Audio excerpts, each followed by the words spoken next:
Assalamualaikum warahmatullahi wabarakatuh.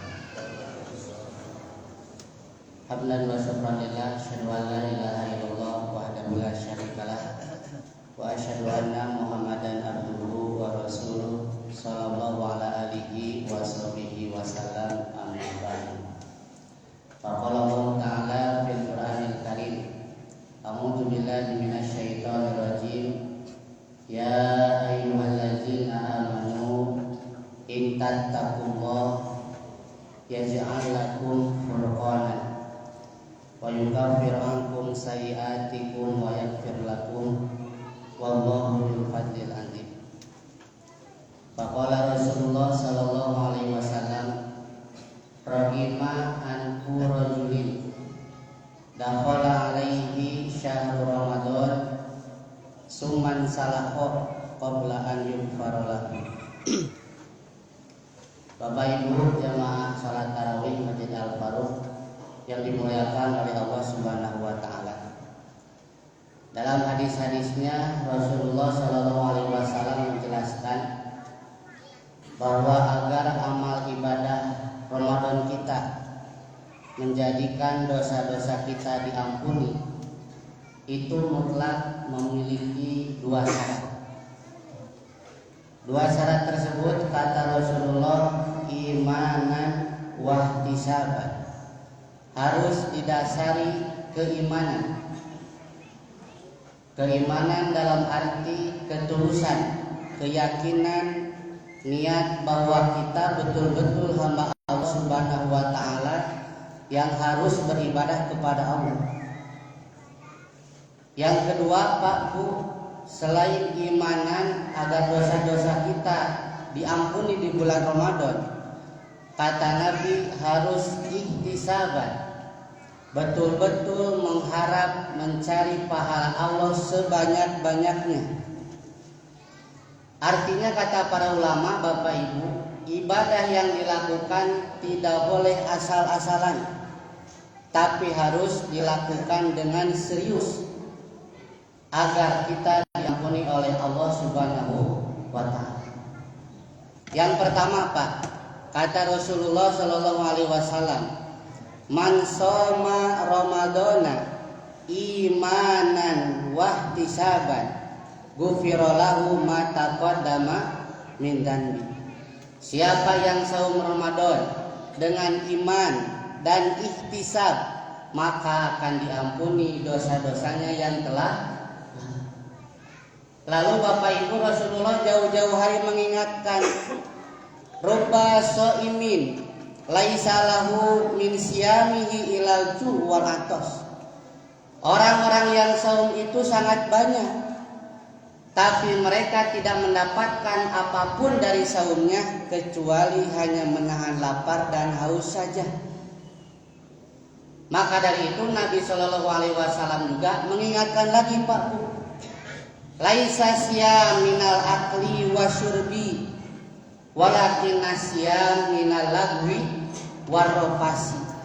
Saum itu kata Nabi, Pak Bu, bukan hanya menahan lapar dan haus saja, tapi juga harus meninggalkan hal-hal yang tidak bermanfaat, bahkan hal-hal yang tidak pantas dilakukan. Jika Bapak Ibu dan saya mampu scroll HP kuat 2 jam, maka apakah kita kuat juga tadarus Al-Quran 2 jam? Jika Bapak Ibu nanti 8:30 nonton Persib kuat berlama-lama, maka apakah kuat juga Bapak Ibu berlama-lama mendengarkan kultum tausiah kajian Ustadz? Maka kalau yang terjadi malah sebaliknya, berarti kita sudah banyak meninggalkan hal-hal yang bermanfaat daripada yang bermanfaat. Dan yang kedua kata Nabi, saum itu harus sampai bisa meninggalkan ropas, Pak Bu. Ropas itu kata para ulama obrolan yang mengarah kepada syahwat. Kata orang Sunda, nu picau kaheun, nu porno nu jorang. Karena mohon maaf, disadari atau tidak masih ada di antara kita, baik di dunia nyata atau dunia maya, obrolan-obrolan seputar syahwat, porno, itu jadi bahan guyonan Pak di grup WA teh. Ada yang kirim stiker vulgar, sudah tidak mau.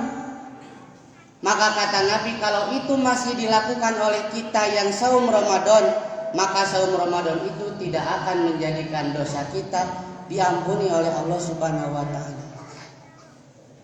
Yang kedua, Bapak Ibu yang dimuliakan oleh Allah Subhanahu wa taala.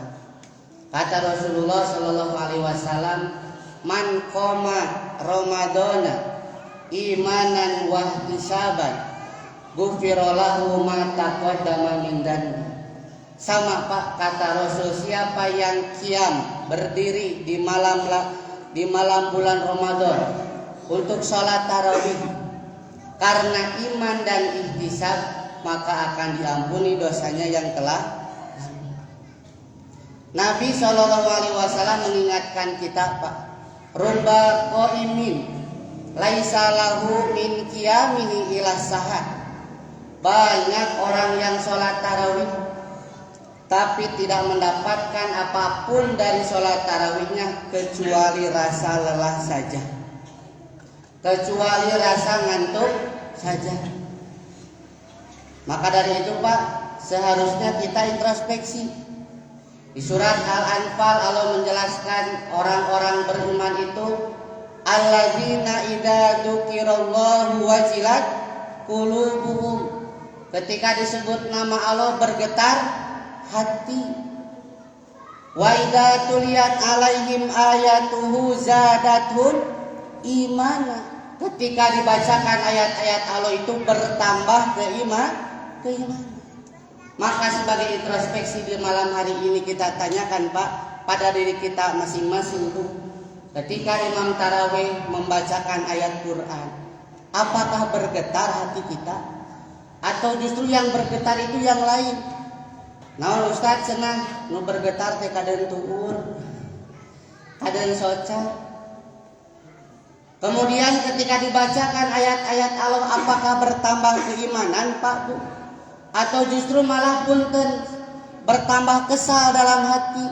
Naudzubillah sampai ada lintasan hati marah kepada imam, meni panjang-panjang teuing cenah. Karena saya pernah diprotes Pak, alhamdulillah bukan di masjid ini.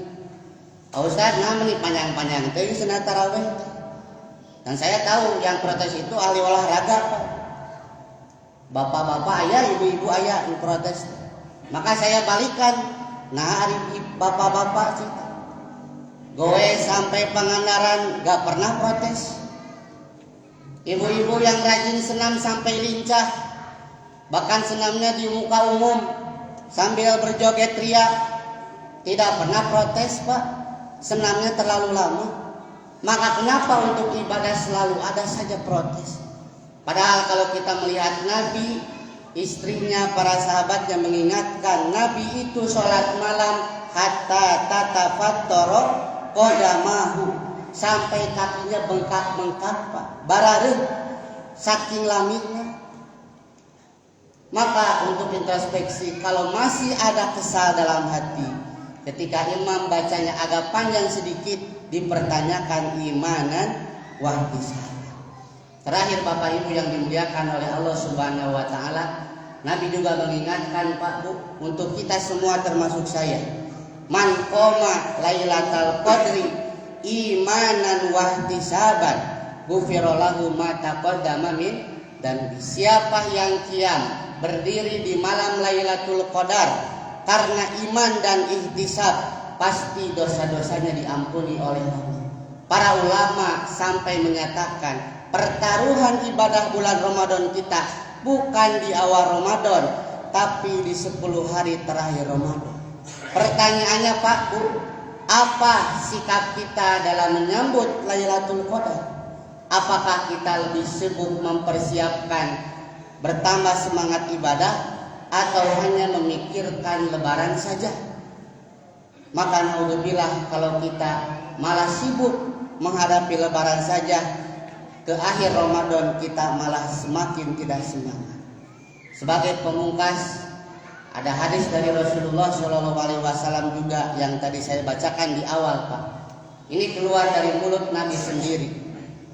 Rohima'an purojulin dakhala alaihi syahru Ramadan suman salaho qabla an yukfarolah.